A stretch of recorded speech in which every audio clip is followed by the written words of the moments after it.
കഴിഞ്ഞ നിയമസഭാ തെരഞ്ഞെടുപ്പിൻ്റെ സമയത്ത് അന്ന് ബഹുമാനപ്പെട്ട നമ്മുടെ മുഖ്യമന്ത്രി പിണറായി വിജയൻ തന്നെ പ്രസ്താവിച്ചൊരു കാര്യമുണ്ട്. എല്ലാവർക്കും പത്രസമ്മേളനമാണ്, 2 ടേമാണ് എനിക്കും ഉൾപ്പെടെ എനിക്കും ബാധകമാണല്ലോ എന്നാണ് അദ്ദേഹം പറഞ്ഞത്.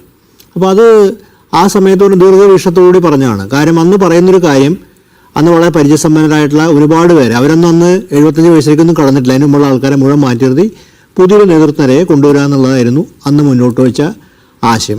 വളരെ നല്ല ആശയം. അതിൽ മുഹമ്മദ് റിയാസ്, അതുപോലെ രാജേഷ്, അങ്ങനെ ഒരുപാട് പേര് കടന്നു വന്നു. പക്ഷേ ഇന്നിപ്പോൾ അത് പറയാവുന്ന കാര്യം, പുതിയൊരു സ്ട്രാറ്റജി ഉപയോഗിക്കുന്ന കാര്യം, ഇവരൊക്കെ പരിചയസമ്പന്നരായി കഴിഞ്ഞല്ലോ. ഇനി അപ്പോൾ അതുകൊണ്ട് ഇവരെ നിലനിർത്താൻ ഏറ്റവും നല്ല പറയാവുന്ന ഒരു ഉപായം എന്ന് പറയുന്നത്, അല്ലെങ്കിൽ ഒരു മാതൃകയാണെങ്കിൽ ഇനി പരിചയസമ്പന്നരായ ആൾക്കാർക്ക് നമ്മൾ സ്പേസ് കൊടുക്കുന്ന പറയാം. അപ്പോൾ ഇവരൊക്കെ നിലനിൽക്കുകയും ചെയ്യും. അപ്പോൾ നമ്മുടെ ഈ പറഞ്ഞ ഈ ക്യാബിനറ്റിലുള്ള പല ആൾക്കാർക്കും അതുപോലെ നിൽക്കാം.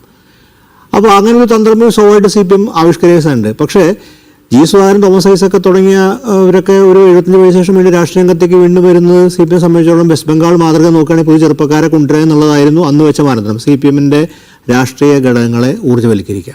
അതേസമയം പ്രകാശ് മാഷ് ഉൾപ്പെടെ ഉള്ള പല സീനിയേഴ്സും ഉണ്ട്. അവർക്കെല്ലാം ആ പ്രായം കഴിഞ്ഞിട്ട് അവർക്കെല്ലാം മത്സരിക്കാനുള്ള അവസരം, അതുപോലെ കണ്ണൂരിൽ നിന്ന് MP ചേരാൻ പോലെ ആൾക്കാരൊക്കെ ഉണ്ട്. നമുക്കെല്ലാവർക്കും അറിയാം, സുപരിചിതരായ ആൾക്കാരാണ് ഇവരെല്ലാം.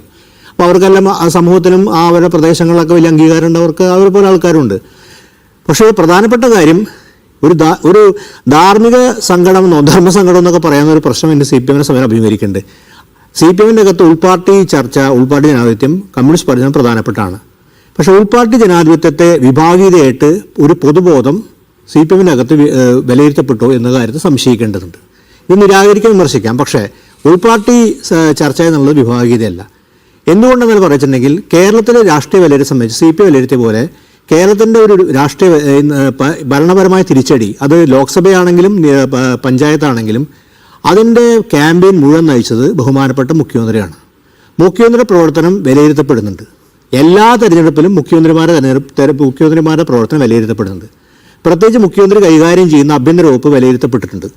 അതൊരു വസ്തുതയാണ്. അത് അംഗീകരിക്കാതിരിക്കാൻ കണ്ണടച്ചിരിട്ടാക്കാം. പക്ഷേ ആഭ്യന്തര വകുപ്പിൻ്റെ പ്രവർത്തനവുമായി ബന്ധപ്പെട്ട് മാധ്യമ റിപ്പോർട്ടുകൾ നോക്കിക്കഴിഞ്ഞാൽ തന്നെ വളരെ ക്രൈം റെക്കോർഡ്സ് ബ്യൂറോയിലൊക്കെ റെക്കോർഡ്സൊക്കെ പറഞ്ഞ് പല നേട്ടങ്ങളും പറയാൻ പറ്റും, കേരളത്തിന് പൊതു നേട്ടമായിട്ട്. പക്ഷേ പോലീസുമായി ബന്ധപ്പെട്ട് അതിൻ്റെ പ്രവർത്തനങ്ങൾ ഒട്ടും തന്നെ ശുഭകരമല്ല, ജനങ്ങൾക്ക് സ്വീകാര്യമായിട്ടുള്ളതല്ല. പലതും ജനങ്ങളുടെ ഇടയിൽ വലിയ അവമതിപ്പുണ്ടാക്കിയിട്ടുള്ളതാണ്. സമീപകാലം വന്ന എറണാകുളത്തുള്ള വാർത്ത ഉൾപ്പെടെ നടപടിയെടുത്തുണ്ടാവാം. പക്ഷേ എങ്കിലും എല്ലാവരും ഓർക്കുന്ന കാര്യം, റീകോൾ ഫാക്ടർ എന്ന് പറയുന്ന കാര്യം, മനോവീര്യം തകർക്കരുത് എന്ന പ്രമാദമായ മുഖ്യമന്ത്രിയുടെ സ്റ്റേറ്റ്മെൻറ്റ് തന്നെയാണ്. അപ്പോൾ മുഖ്യമന്ത്രിയെ ബന്ധപ്പെട്ട് മുഖ്യമന്ത്രി പ്രവർത്തനത്തെക്കുറിച്ച് കുലങ്കശമായിട്ടും വിമർശനാത്മകമായിട്ടും ജനം വിലയിരുത്തുന്നുണ്ട്. അത് CPIക്ക് മനസ്സിലായി. പക്ഷേ CPIയെ സംബന്ധിച്ചിടത്തോളം പ്രധാനപ്പെട്ട കാര്യം, അങ്ങനെ വിലയിരുത്താനൊന്ന കാര്യം സുപ്രീം ലീഡറാണ് അതിൻ്റെ അകത്ത്.